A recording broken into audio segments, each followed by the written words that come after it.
You are looking live at the Nasdaq daily chart. Once again, the Nasdaq has bumped its head on that ceiling, which is the 50 SMA. And you can see how many times it did this before too, right? Back here, I don't know what month that was, back in mid-September, and then it sold off and made this double bottom. And it's doing it again here. Just this is a downtrending 50. It just cannot get through that level, that key technical level. And then people ask me, like, what's going to make me, become more bearish? Now, I'd have to say, if it takes out the low of this follow-through day on the 6th, which was 13,099, what makes me more bullish is, of course, if it can make a high above the 13,714 and stay above that 50, get these short-term moving averages through the 50 and into a power trend. It just seems like it's just like pulling teeth right now, but I get it, because the the Tesla and the Netflix and Microsoft and NVDA and all those Google, Amazon, they're all going to report next week. Tesla and Netflix tomorrow, so the market's cautious ahead of the new data points. But anyway, I just wanted to point that out.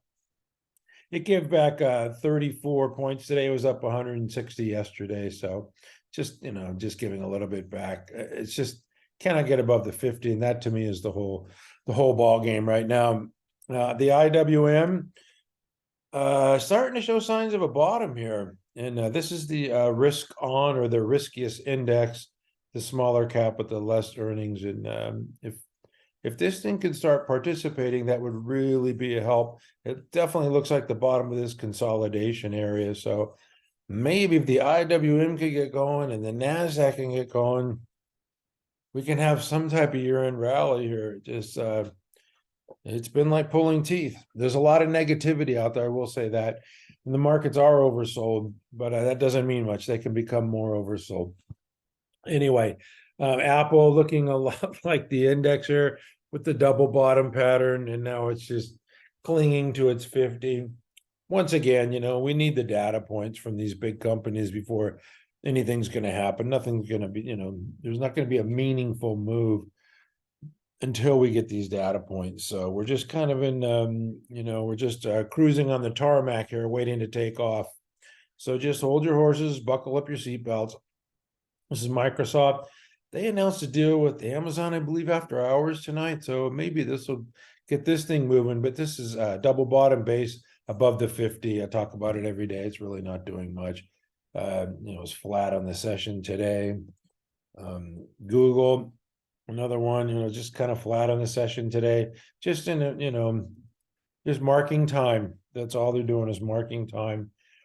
These stocks are not going to go crazy until we get the earnings. This is Meta and Platforms. You can see the consolidation, pull back to its 10, just marking time. Amazon, I read it on the Bloomberg terminal. I forget what it was. It was something about AWS, Microsoft, and Amazon Web Services.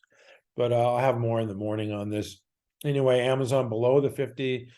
This is probably the worst of the Magnificent Seven. Tesla reports earnings tomorrow. That'll help, just get some of the data points out of the way and behind us, regardless of what they are or what they say. We'll see what Tesla has to say tomorrow. Of course, I think poor earnings are expected there with their, well, we'll just wait till tomorrow. I don't want to speculate. And Netflix, this one is selling off hard. It's in a very competitive space, that streaming space. I would not want to own any stock in that space at all. This one trading below its 200, but they report tomorrow. Anyway, I'm going to move on because NVIDIA got some news. It's kind of like old news, same policy, just kind of reestablishing, that China, they're not going to be permitting to sell AI chips to China. But, if you're long NVIDIA from back here, this is just noise. If you're a longer term holder and have a time horizon of 2 or 3 years, NVIDIA is going to likely trade much, much higher in a couple of years. It's just getting through all this nonsense here. Yeah, because, the artificial intelligence, they're the king, and they're going to reporting, these triple digit earnings growth with these massive margins. Yeah, you've never seen that. I've never seen that in my lifetime. Anyway, I'm going to move on from I'm not going to go through the semiconductors. They got hammered today. And, it's just because of news, and just going to have to let that one settle down a little bit. Oh, I guess I could show the SMH because it's all inclusive. You can see the double bottom pattern, just like the Nasdaq, and it's clinging to its 50 as well. So not a big deal. It closed, just 0.3% below the 50. So kind of like the index, the Nasdaq as well. I'm going to go to the retail because I talked about this. The retail have been hammered, and with the unemployment rate of 3.8%, Americans are going to spend. I mean, that's what they do. They work and they work hard, play hard. They spend money. They go out dining. They go to movies. They go travel. I read through the retail sales report this morning, and it just seems like the restaurants should do well. We're looking at starting of Christmas shopping. I would not sell this retail sector short. And this is ELF. This one, I talked about it. I've talked about it a long, long time and talked about it for a while, but it made this high here of this 137.48.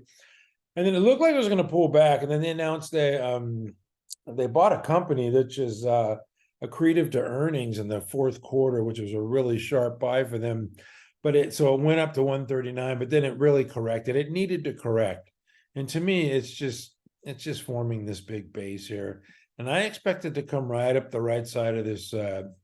This is going to be a cup pattern and get back up into the 120, 130. Allow the moving averages to catch up before earnings on November 1st, which is only, a couple weeks away. So I expect it to do this rather quickly. This stock is not based. You can see it went from for the COVID low, $8, it ran up, consolidated, then it had this long period of consolidation here from the $31 level of April of 21 to last summer of 22, and then it just ripped for a year, and now it's finally starting to form this base.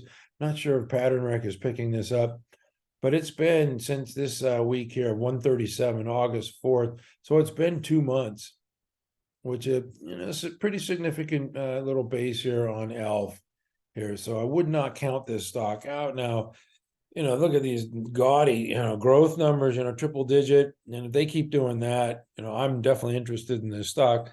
If they have decelerating sales growth, then I'll have to reassess and reevaluate. But any stock that's delivering these kind of numbers, you don't turn your back on, and especially a stock that's shown that it has the ability to move and move quickly.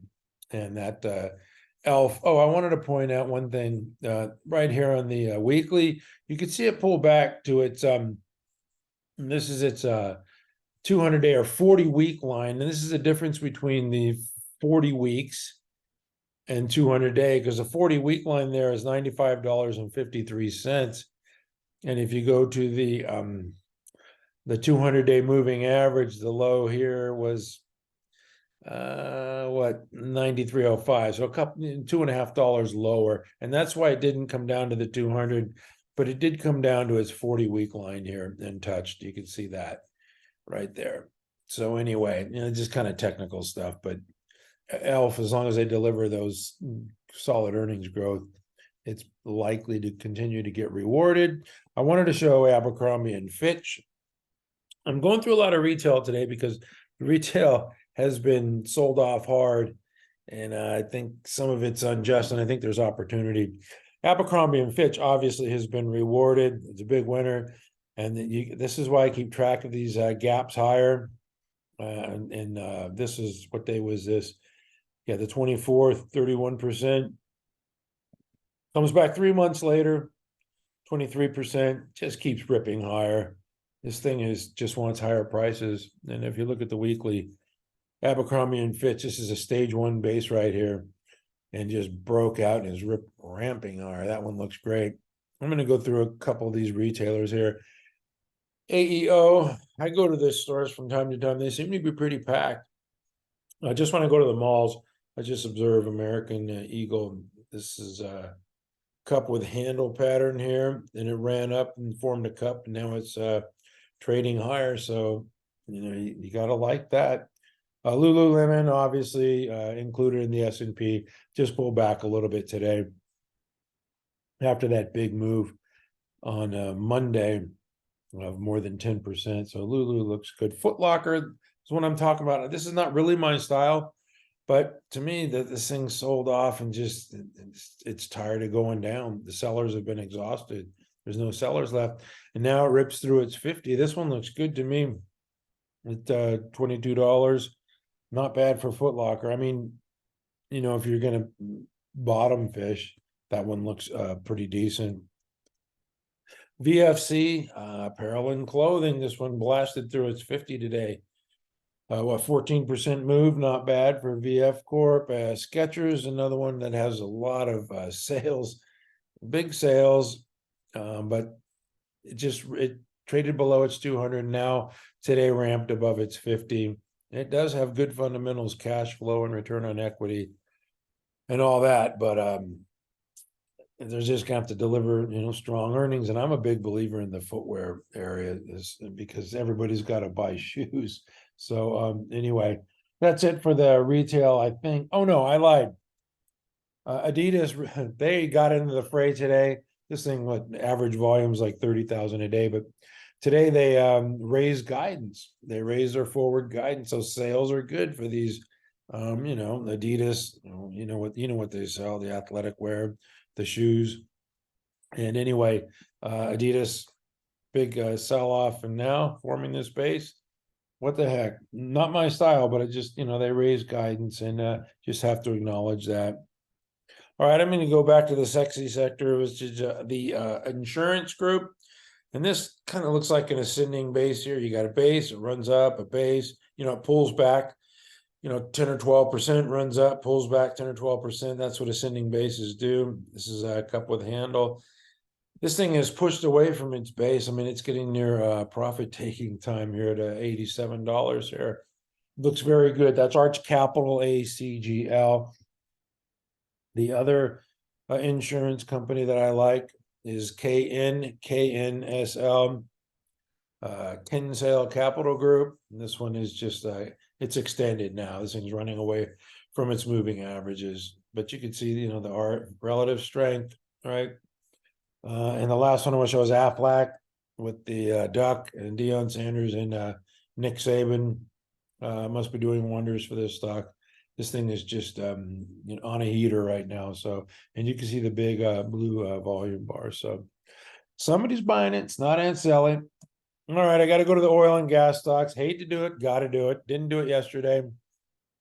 But they're showing strength. And this is FANG. I should have had this on my watch list. Shoulda, woulda, coulda. But I didn't. And it's showing strength. It's still what I would call actionable. That's the weekly chart. This is the daily, but it's getting extended. The buy really was, here when it, traded through its 50 and then stalled for a couple days, with that 158 area. And then now it's ramped up to 168. So, I kind of missed it, but it might show up again if it just trades sideways and allow these moving averages to catch up a little bit. It's getting a little, extended for my taste, 4.7% above the 10. Yeah, I'm not chasing that. But I just wanted to point it out. It does look good. I will get to some watch list stocks here in a minute. This is the STE. Broke out of a base, made a high of 21.98, pulled back to the 50 for the first time. Then it was rewarded. It did not stay down there long. And it went from 1787 up to 22.13 in a hurry. So Earthstone, and now you could say this is kind of like acting like a little bit of a base here. For Earthstone, that's real strong right there. And what else? Oh, CHRD. This one made a new high today. Yep, blasted out of this base. Another one that I missed because it did the old Debo here where it traded below the 50, then ramped real hard and stalled for a couple days, and now moving higher. So that's it for the energy stocks, up for Shell. Made a new high today. I don't know what's going on with Shell, but that looks pretty strong. Broke out of the base and moving higher. So congrats to the longs there with Shell. I do have to mention the coal stocks. I didn't want to, but I have to. These guys on Friday, I want to say, or last Thursday, reduced guidance. They lowered guidance, said they're not going to deliver as much product. And then it came down to the 50, found support. Now it's ramping higher. Unbelievable. You know, you guide lower and not really punished.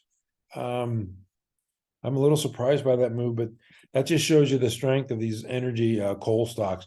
CEIX, this is the one I like in the group. And this one had this consolidation, and now it's just trending higher. That's why I like it. I like stocks that trend, and this one's definitely trending higher.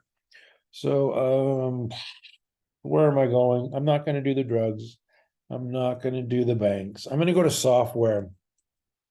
ESTC, this one gapped higher, and now it's holding its gains, and this is why I like these gaps higher. I think this weekend I'm going to go through a bunch of stocks that, you know, people are saying, oh, that, you know, you can't trade the breakouts. Yes, you can. Breakouts are working. It's just you got to be patient with them because they're breaking out and they're kind of just forming little shelves. This one's pulling back to its moving average, but it's trending higher. You just got to, you know, I don't want to say it. Buy the dips. I didn't say that. But that has been working. Okay. I like to buy trending stocks that are, you know, on dips, but whatever. You do whatever you want. You're a grown up. All right. Another one that's working well is VRNS. This one consolidated. I got to go to the weekly on this. Stage one. This is classic stuff. Big sell off, the big waterfall, right? And then it gets into this consolidation to stage one, and it tries to break out and forms this little flat base pattern. And now this week is moving higher. It's up, you know, 11% this week with volume. So nice move. This week's 2 days, but look at the volume here. VRNS, and that one looks good. MDB, I know a lot of people like this one. Mongo, just forming a base, consolidating, got through the 50 today, double bottom, just like the Nasdaq. We're seeing a lot of double bottom charts now, so something like that is very common. And NTNX, this one pulled back to the 10 today, shows strength as it broke out of this consolidation and is trending higher. Let me see here. What day was this? September 1st, right? 12% move, big volume, pull back to the 21. Now it's ramping higher. Last 3 sessions, or 3 out of the last 4, it's pulled back to its 10. So like I said, you know, maybe the pullback to the moving average is giving you an opportunity. I just wanted to go through some of the stocks on our watch list, ready list this week. And this is SMCI. Definitely, you know, it's got that double bottom, you know, look to it, just like I talked about with the index. And it traded through its 50, but now it's pulling back here. And if you, let me do this again because there's too many lines there. Lines distract me. If you just look at it from, you know, a larger point of view, you can see that it's formed this cup with handle type pattern as it pulled back to its 21 today. This to me is looking pretty good. I think it's going to have trouble at that 300 level, you know, like it did before, this little stalling action as we saw for like, you know, I don't know, 6, 7, 8 sessions. But that is likely to be an opportunity. If I go to the weekly, I think Pattern Rec is picking this up as a 317. Yeah, the high and the handle there, the 317, which was the high last week, which if it clears that, that's like proving itself, right?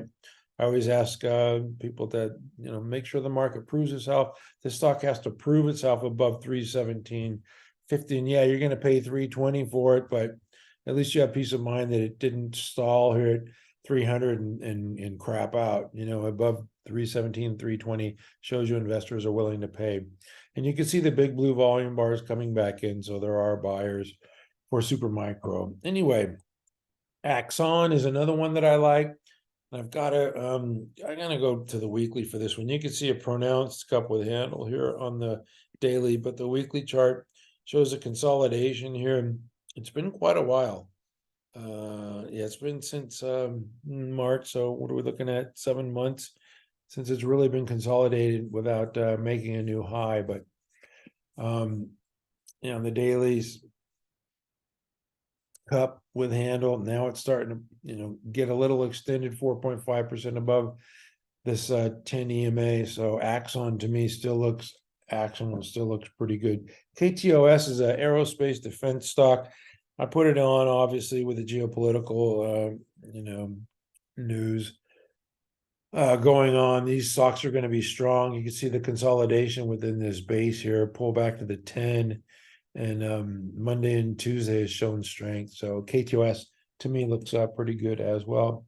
I can't go a day without talking about Eli Lilly and Novo Nordisk. People are giving me a hard time, like, why don't people just eat well, go to the gym, work out, and stay in shape? Well, people don't do that, and they lead busy lives. And if they can just take a shot and feel good about themselves, they're going to do that. So I'm not going to argue with the numbers here. The future growth for Lilly and Novo Nordisk are incredible. And I don't think this type of stock is going to sit there and hang around and lollygag for months and months at a time like some other stocks. This thing's formed a little pattern. If it comes back below 600, allow the moving averages to catch up. I think that's an adequate base. Now, Novo is a little different, not as strong as Lilly. But to me, this is just, it broke out on this day and it's just forming this little consolidation pattern.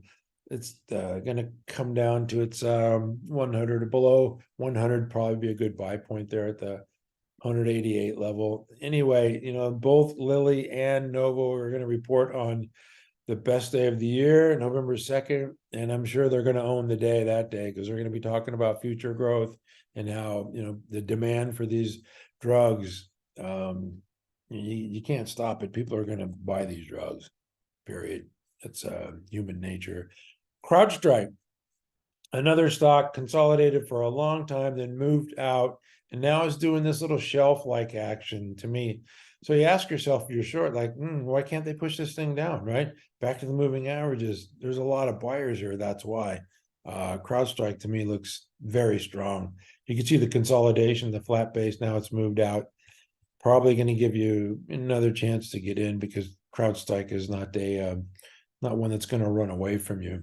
But if you're looking to get in and you're patient, I think a couple more weeks of this sideways action will give you an opportunity. Palo Alto Networks, I had a lower buy point for this one, I think 246 or something in here.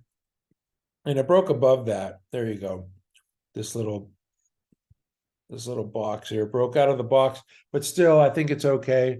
Below 265 is not chasing. It's got a little bit of that flat look like CrowdStrike too on the daily, but Palo Alto and CrowdStrike, my two favorite cybersecurity stocks at this time.